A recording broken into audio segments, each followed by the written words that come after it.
Di dalam bacaan hari ini di Wahyu pasal 22 ayat 12 dikatakan, "Sungguh aku akan datang segera dan aku membawa upahku untuk membalasnya kepada setiap orang menurut perbuatannya."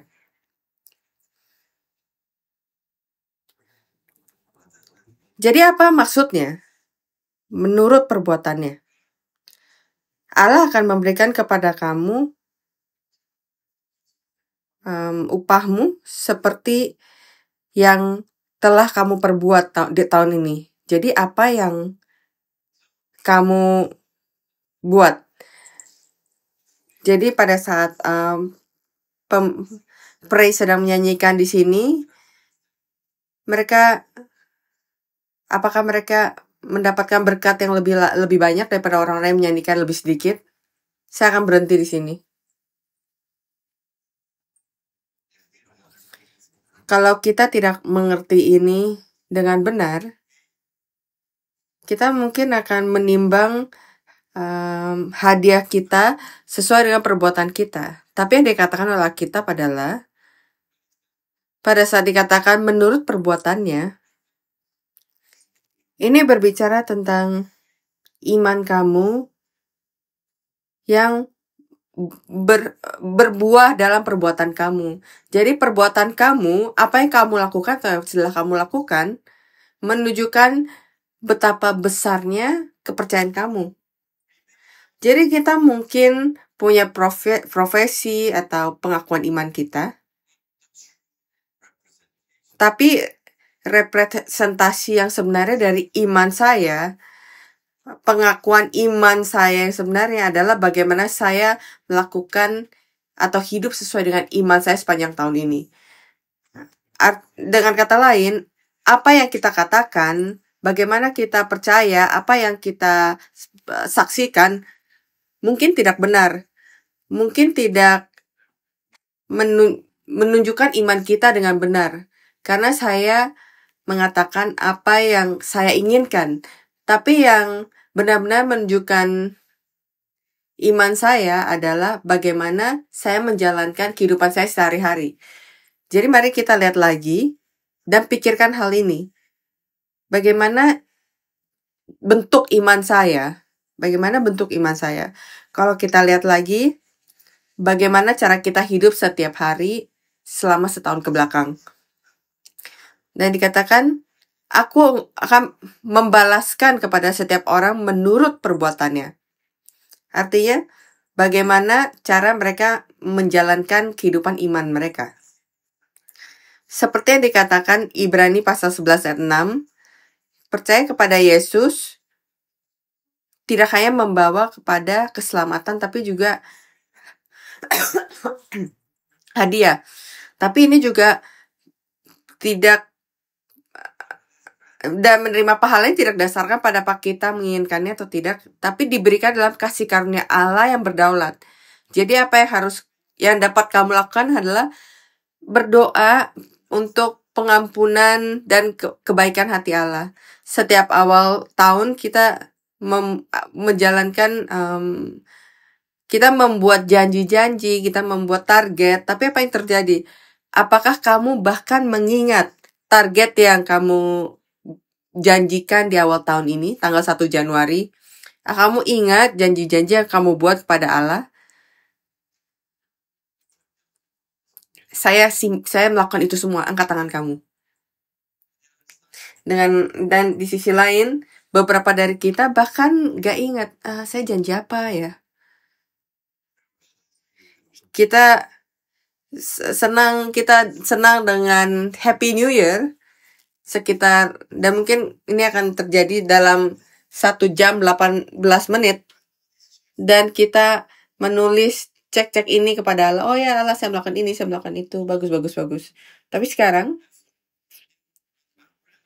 dalam 1 jam 18 menit pada saat kita bilang selamat tahun baru, mari kita ingat kalau kita akan menghadapi akhir tahun, dan saya harap kita menghadapi akhir tahun depan, dan apa yang akan kita katakan pada waktu itu. Saya nggak mencoba mengatakan pada kamu untuk tidak berjanji, tapi bagaimana kalau kita pikirkan ini? Jadi seperti kita melakukan tinjauan finansial dan performance kita di pekerjaan, kita juga harus melakukannya. Meninjau hidup kita di hadapan Allah. Dan kita harus mengevaluasi hidup kita setiap hari. Melihat ke belakang dan menyimpulkannya. Oh, ini yang terjadi, apa yang telah saya kehilangan apa yang saya dapatkan. Ini adalah saya di sini. Bantu saya besok. Jadi mari kita mengucapkan doa ini di akhir bulan, akhir minggu, dan sekarang kita ada di akhir tahun, dan saya akan mencoba membuat sermon ini sependek mungkin, kalau mungkin, tapi saya punya berapa banyak waktu? 1 jam 16 menit. Jadi tenang aja. Kamu akan ada di sini sampai tengah malam juga kan? Tapi kita akan memiliki waktu untuk penyanyi puji-pujian dan berdoa, dan saya ingin kita benar-benar melihat cerminan dan berdoa. Karena ini adalah kesempatan kita terakhir untuk datang kepada Allah dan menutup buku kita dan mengevaluasi diri kita dengan Dia. Dan saya berdoa dan berharap kalau Ia akan memberikan kita hari esok. Dan Ia akan memberikan kita seperti yang didoakan oleh Diakon John, tahun yang baru. Jadi, apakah hidup kita berpusat pada salib? Apakah kamu hidup dalam berpusat pada salib? Apakah saya memiliki hidup pada salib? Jadi kita pikirkan apa itu. Yang pertama, hidup pada salib itu adalah kehidupan yang memiliki nilai tambah. Karena salib adalah nilai tambah. Bagaimana bentuk salib itu? Itu seperti bentuk plus kan ya? Jadi salib melambangkan kesatuan.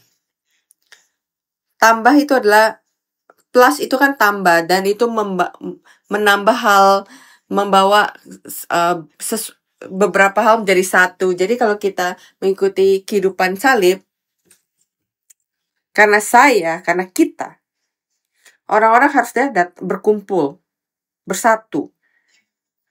Bahkan kita menghadapi kekecewaan, kasih karunia Allah, kasih Kristus yang dalam, dan sukacita dapat menyatukan hati kita lagi, membawa keharmonisan melalui firman-Nya. Apakah hidup kita sudah ada, kehidupan kamu sudah ada plus? Tahun 2024, apakah sudah ada plusnya, sudah ada tambahnya? Iya, itu adalah pertanyaan yang kamu harus jawab pada saya. Apakah ada plus atau malah minus? Plus? Tambah 1 tahun di dalam umur kamu? Tapi apakah ada plus yang positif?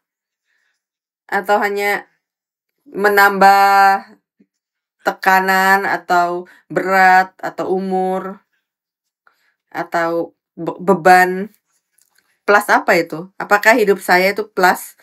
Melihat ke belakang, melihat ke dalam iman saya dibandingkan di awal tahun ini dan sekarang, apakah ada plus dalam iman saya atau malah minus?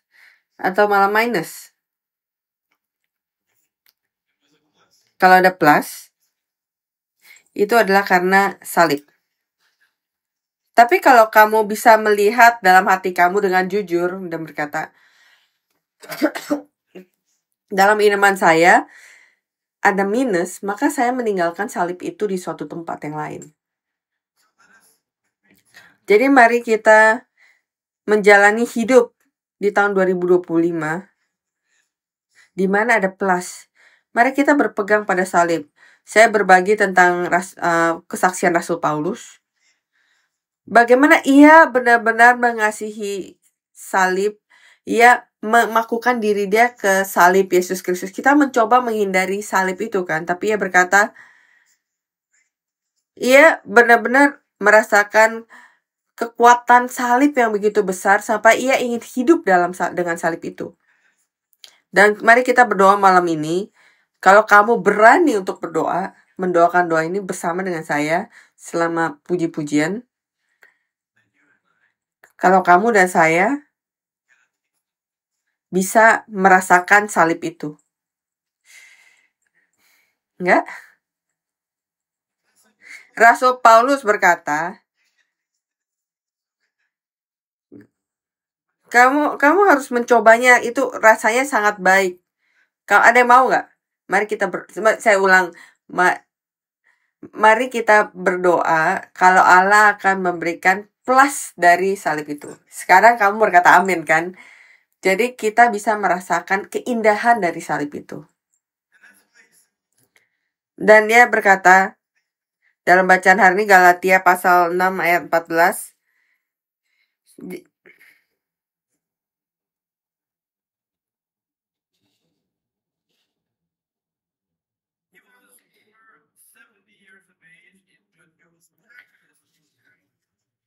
Tapi aku sekali-kali tidak mau bermegah selain dalam salib Allah kita Yesus Kristus.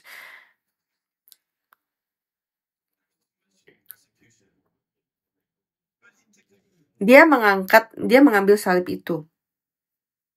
Walaupun ada begitu banyak masalah, persekusi dan lain-lain. Jadi di mata orang, hidup dia adalah minus. Saya berbagi di hari Tuhan tahun ini kan, dia dulu melakukan ini, dia melakukan itu dulu, tapi ya kehilangan semuanya.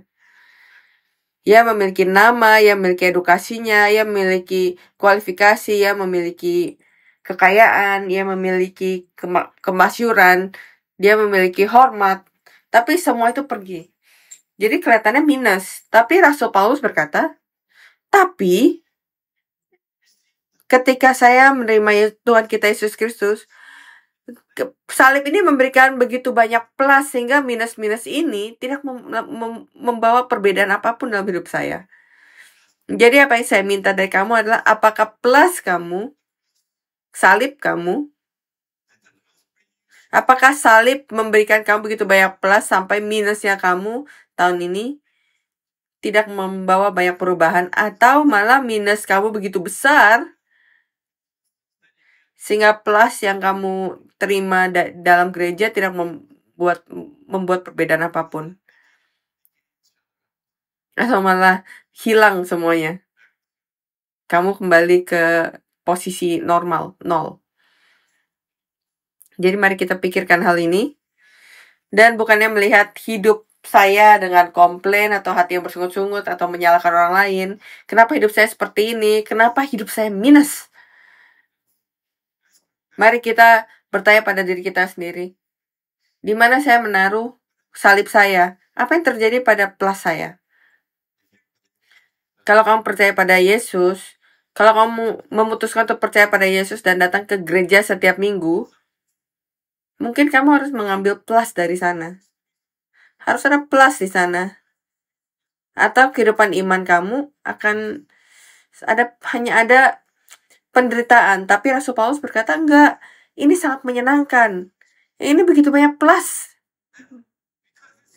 Dan begitu banyak plus untuk saya. Saya ingin menjadi plus untuk Tuhan saya, untuk kerajaannya. Apakah ini tempat di mana kita berdiri sekarang? Atau dengan jujur, kita sedang berada di minus? Kita menerima plus yang berbeda-beda. Tapi apakah hanya di luarnya saja? Apakah hanya pendeta dalam nama, penatua, diaken, penatua wanita, pemimpin, apakah hanya itu namanya saja? Apakah hanya covernya saja? Tapi tidak ada apapun di dalamnya. Apakah minus di dalamnya? Atau mungkin kamu, apakah saya punya title-nya atau enggak? Saya dipenuhi dengan plus di dalam Tuhan kita Yesus Kristus. Yang kedua, salib menunjuk ke segala arah. Salib melambangkan utara. Saya akan menuju ke arah yang berbeda-beda. Utara, timur, barat, selatan. Ya, UTBS. Kalau bahasa Inggrisnya NEWS atau news. Jadi ini melambangkan empat arah. Dia pergi ke segala arah, dan segala arah itu masuk mengarah kepada pusatnya. Dia adalah pusat dari dunia ini. Jadi ketika kita memiliki salib dimanapun kita berada, Injil akan menyebar dan ia memberikan berita apa? Berita yang baik.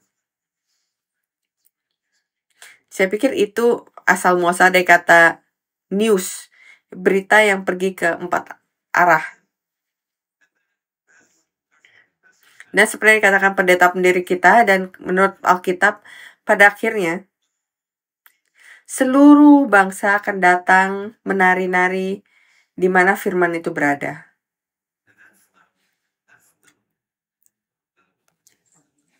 Dan itu adalah mukjizat pekerjaan penebusan dari salib itu.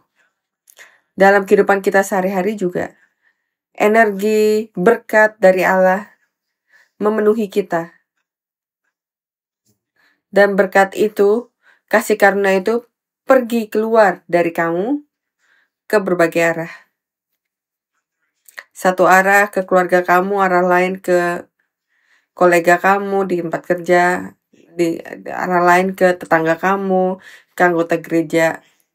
Semoga, apakah kamu memiliki salib di dalam hidup kamu, di mana berkat itu menyebar?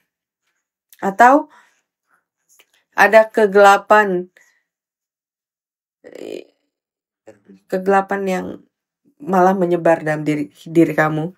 Dan kalau kita memiliki salib itu, kemanapun kamu pergi, berkat itu akan datang dari 4 arah.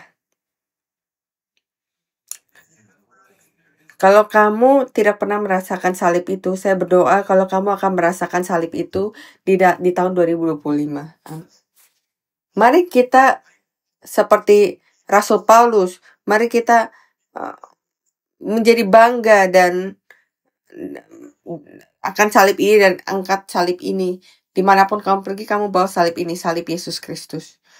Dan saya percaya akan ada berkat seperti itu yang terakhir. Salib mengarah pada penyelesaian. Apa yang dikatakan Yesus di salib? Sudah selesai. Selesai apa? Tujuan penebusan Bapa di kayu salib. Pekerjaan penebusan itu sudah selesai. Sudah selesai.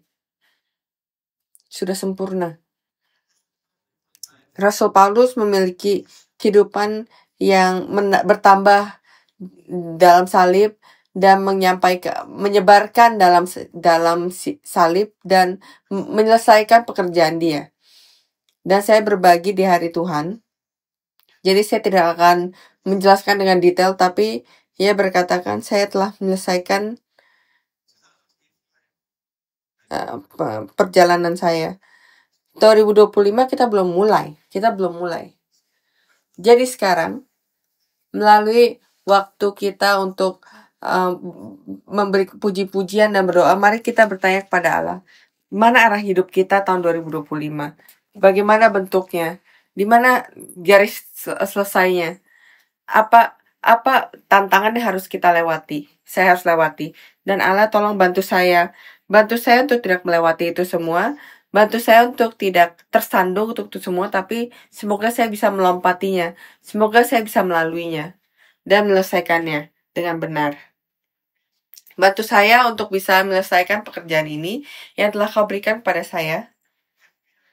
Dan kalau saya belum menyelesaikan pekerjaan saya tahun ini, mari kita berdoa, Allah Bapa tolong bantu saya untuk menyelesaikan ini dan itu tahun depan.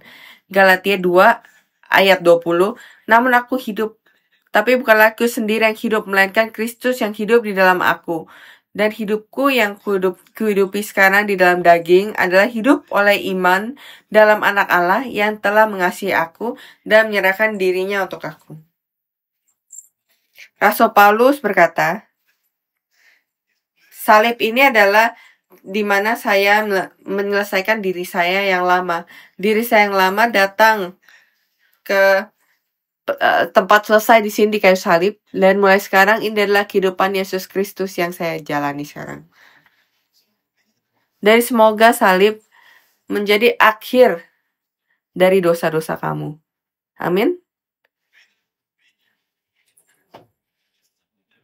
ini sesuatu yang kita tahu. Salib itu adalah tempat di mana iman itu berakhir. Tapi apakah salib itu ada dalam hidup kamu? Itu adalah pertanyaan saya. Kita tahu. Saya tahu. Saya telah menjadi orang Kristen berapa lama. Bahkan saya adalah pendeta. Tapi, saya harus bertanya pada diri saya sendiri. Apakah salib itu benar-benar terjadi pada diri saya? Apakah salib itu terjadi pada saya setiap hari?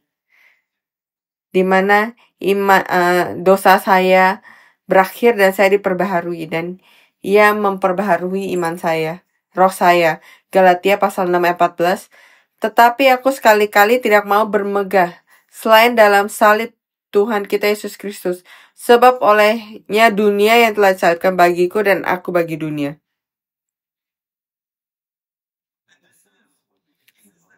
Dan ini adalah sikap dari mereka yang benar-benar memiliki salib. Karena ia berkata, tidak ada yang bisa yang saya inginkan lagi. Saya dulu melakukan ini, saya melakukan itu. Tapi saya pikir itu adalah sampah. Kenapa? Karena ini sangat baik, ini sangat baru, ini sangat nyata. Jadi, ketika kita juga memiliki sikap seperti ini terhadap salib, itu adalah ketika Allah menggunakan kamu untuk menginjil.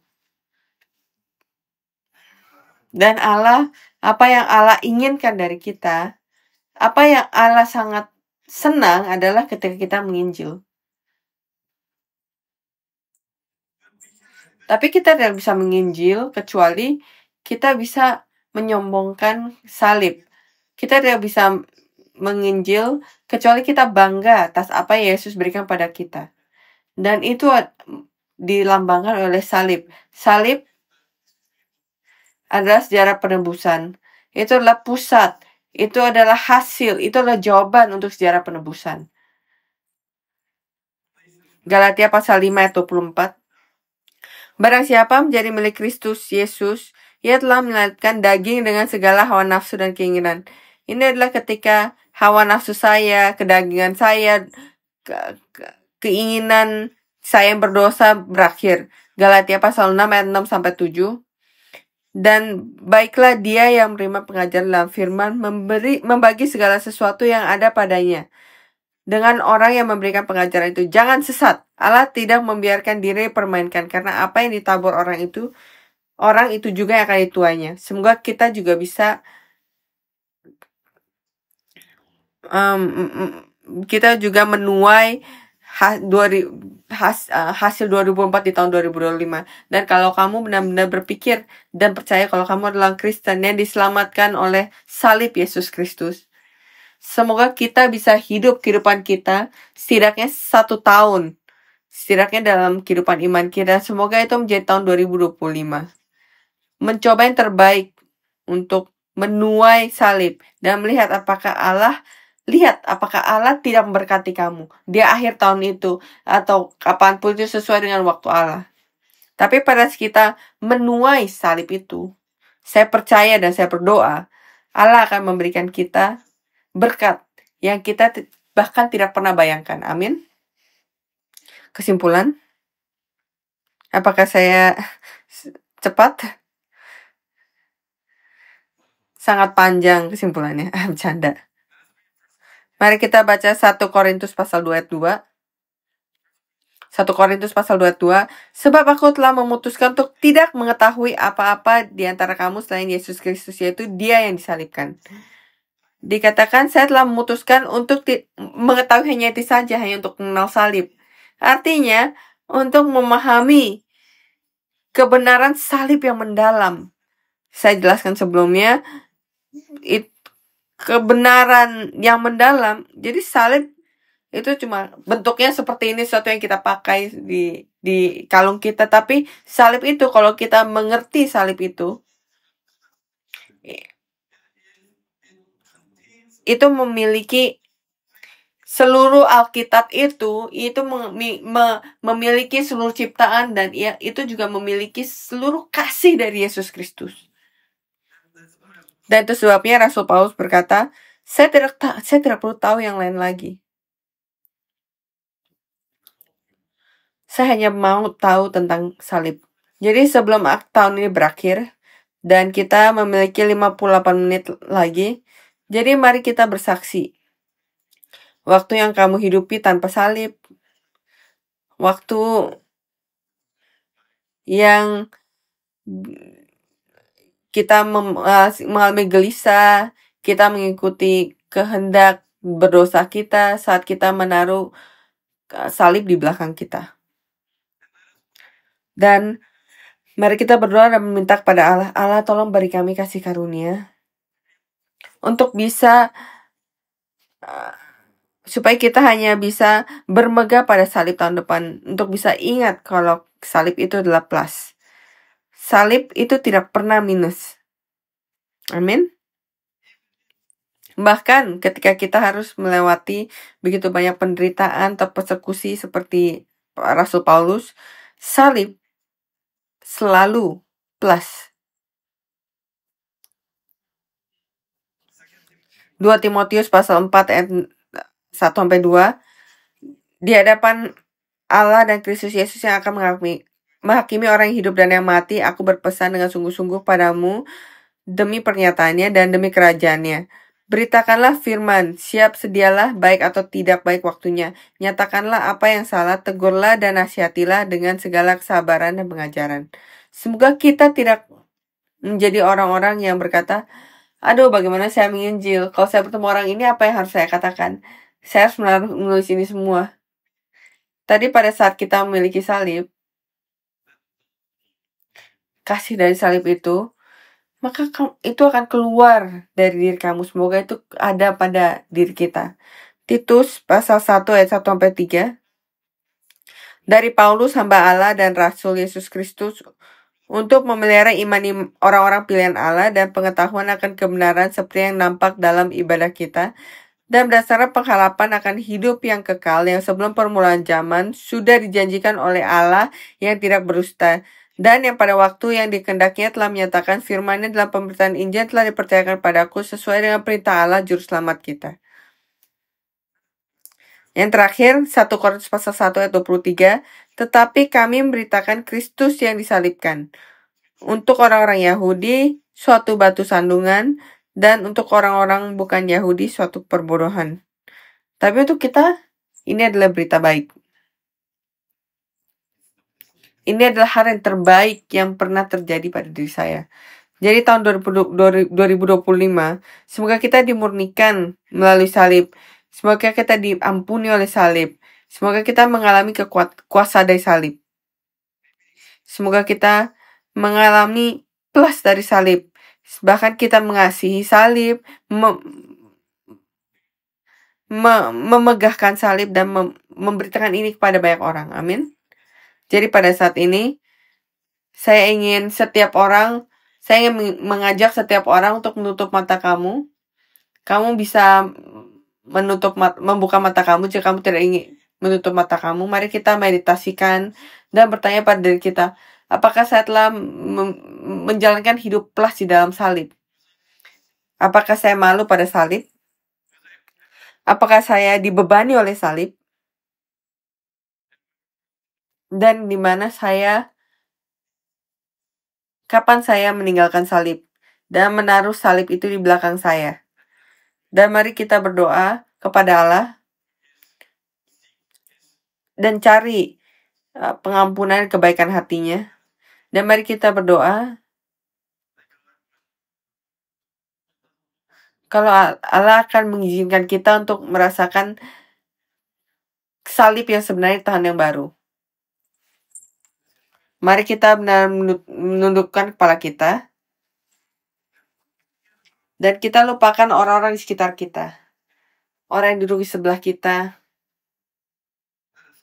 Mari kita datang pada salib. Kalau kamu ingin berlutut, kamu bisa. Kamu berdiri, kamu bisa. Kalau kamu ingin duduk, bisa. Tapi datang sebelum salib dari Tuhan kita Yesus Kristus. Dan Tuhan kita sedang berdiri di depan kamu. Jadi mari kita berbicara dengan Dia. Mari kita selesaikan waktu 2024 dengan Dia. Dan kita beritahu kepada Dia apa yang ada dalam hati kita. apapun yang kita ingin beritahu dia atau tanyakan pada dia. Jadi mari kita memiliki janji kalau ia akan berjalan dengan kita bahkan tahun 2025. Mari kita menghabiskan sedikit waktu berbicara dengan dia. Kamu bisa berbicara dengan dia dalam diam. Kamu bisa berbicara dengan dia dengan mengeluarkan suara. Mari kita menghabiskan sedikit waktu untuk datang pada salib.